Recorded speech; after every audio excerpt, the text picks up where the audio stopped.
मेरे फ्रेंड ने मोबाइल पर प्रभु प्रार्थना का ऐप खोला और फिर वो अपने दोनों हाथ जोड़कर बोला, हे भगवान, मुझे आशीर्वाद दो कि मेरी लाइफ की बैटरी ज़्यादा से ज़्यादा चले और मेरा जीवन सुख और समृद्धि के नेटवर्क कवरेज में पले। ये सुनकर मैंने दोस्त से कहा तरीके से कि भाई कम से कम प्रार्थना तो कर सलीके से।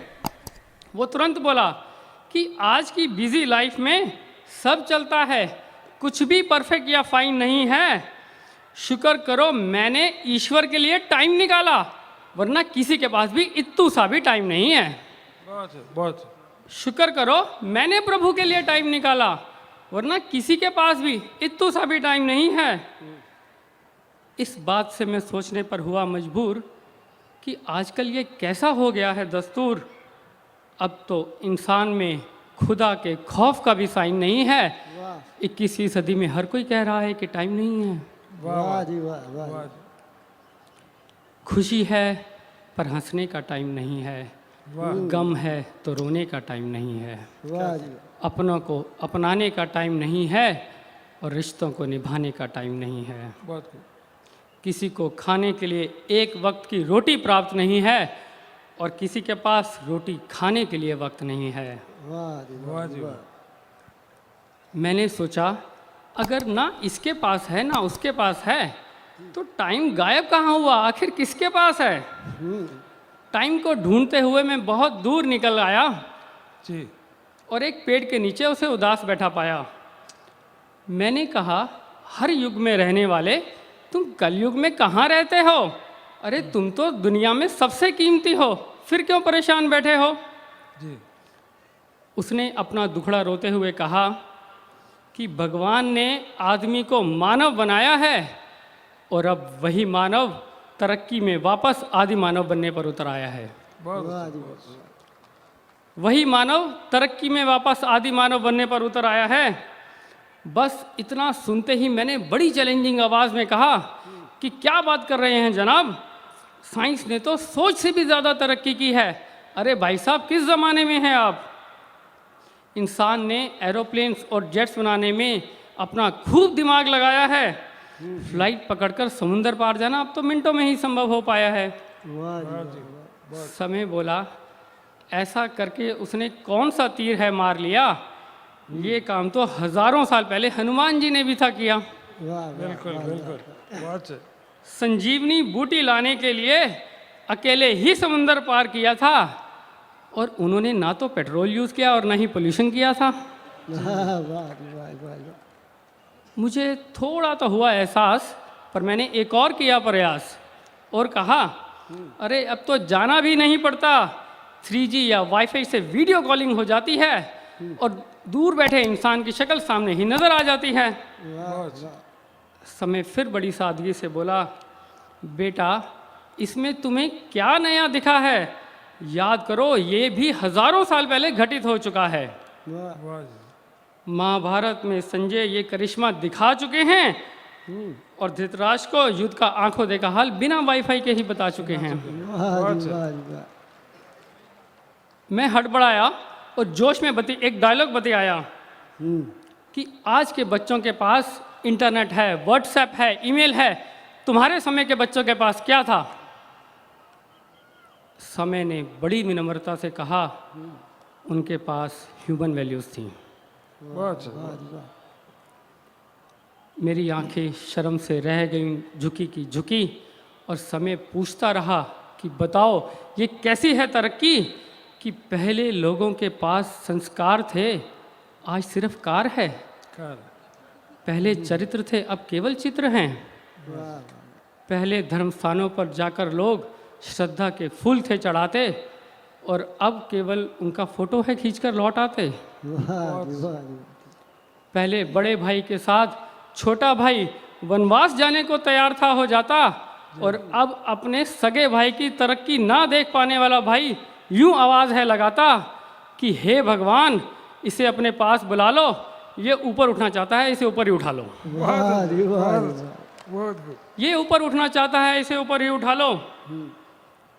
कैसी ये तरक्की है जब ना वायदे की ना कायदे की, इंसान बात करता है सिर्फ अपने फ़ायदे की। वाह पहले लोग भगवान के दिखाए रास्ते पर थे चलते, अब सिर्फ उन रास्तों का नाम भगवान पर है रखते।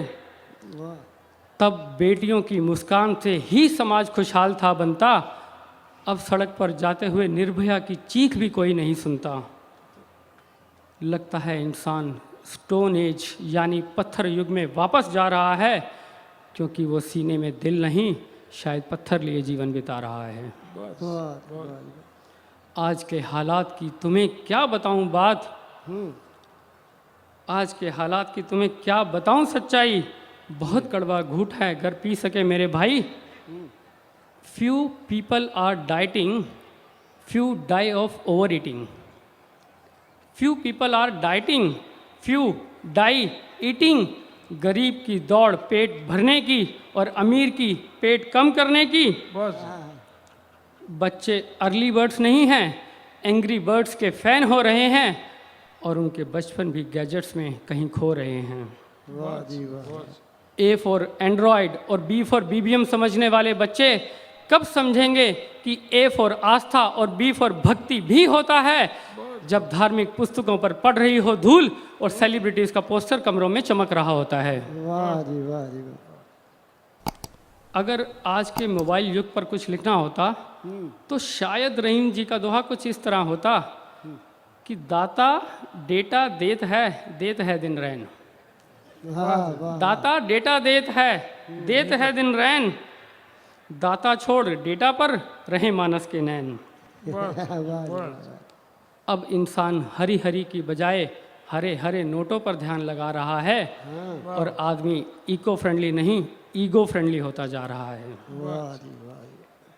तरक्की के नाम पर इतने फूलों के बगीचे नहीं बनाए जितने बॉम्ब और मिसाइल बनाई हैं। हैरानी है कि लाशों को देखकर भी विस्फोट करने वाले की आंख में शर्म नहीं चमक आई है। वाह जी। अपने स्वार्थ की सर्दी भगाने के लिए ये तो पड़ोसी के घर में लगी आग से भी हाथ सेक लेगा, और इसका बस चले तो माँ की ममता, पिता के कर्ज और अपने ज़मीर को भी OLX पे बेच देगा।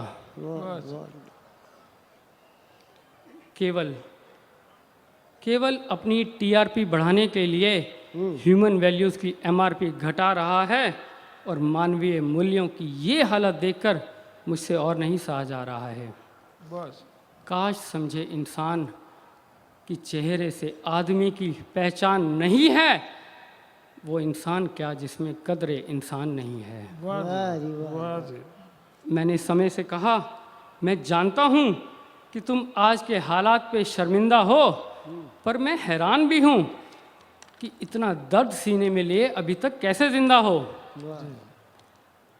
मेरी अपेक्षा के विपरीत वो पहली बार हल्का सा मुस्कुराया, और उसने बड़े सकारात्मक अंदाज में मुझे बताया कि अभी केवल उम्मीद की किरण ही नहीं, मेरे यकीन का सूरज भी उगा हुआ है, क्योंकि मानवता को बचाने का जिम्मा गुरु हरदेव ने लिया हुआ है। वाह जी वाह वाह वाह बहुत वाह वाह वाह वाह।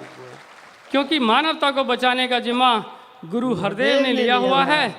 दरअसल ये धरती ग्रेविटी यानी गुरुत्वाकर्षण पर नहीं, गुरु के आकर्षण पर टिकी है। वाह जी वाह वाह जी वाह मैंने समय का इशारा समझा, अब और वक्त नहीं गंवाना होगा।